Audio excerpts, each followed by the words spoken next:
وروسته تر هغه چې طالبانو د افغانستان ټوله ځمکه او فضا تر خپل واک لاندې راوسته، نن د سې شنبې په ورځ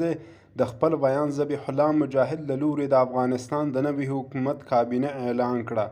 دغه کابینه چې د سرپرست نوم ورکول شوی، پر دندو ګمارل شوي ټول چارواکي سرپرستان بلل کیږي. د نوي حکومت اعلان شوې کابینه په وړاندې ډول ده: ملا محمد حسن اخوند لومړی وزیر، صدر اعظم ملا عبدالغني برادر د صدر اعظم لومړی معاون، مولوي عبدالسلام حنیفي د صدر اعظم دوهم معاون، مولوي محمد یعقوب مجاهد د دفاع وزیر، سراج الدین حقانی وزارت داخله، امیر خان متقي د بهرنیو چارو وزیر، هدایت الله بدري مالیې وزیر، شیخ مولوي نور الله منیر پوهنې وزیر، خیر الله خیرخوا وزارت اطلاعات او کلتور، قاری دین محمد حنیف اقتصاد وزارت، مولوي نور محمد ثاقب حج او اوقات، مولوي عبدالحکیم شرعي عدلیې وزیر، نور الله نوري سرحدات او قبایلو وزارت، یونس اخندزاده انکشاف دهات وزارت، شیخ محمد خالد دعوت او ارشاد امیر المعروف و نهی المنکر، عبدالمنان عمري فوائد عامه وزیر،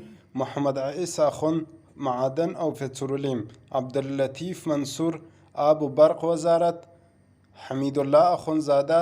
هوانوردی وزارت، عبدالباقی حقانی تحصیلات عالی وزارت، نجیب الله حقانی وزارت مخابرات، خلیل الرحمن حقانی وزارت مهاجرین،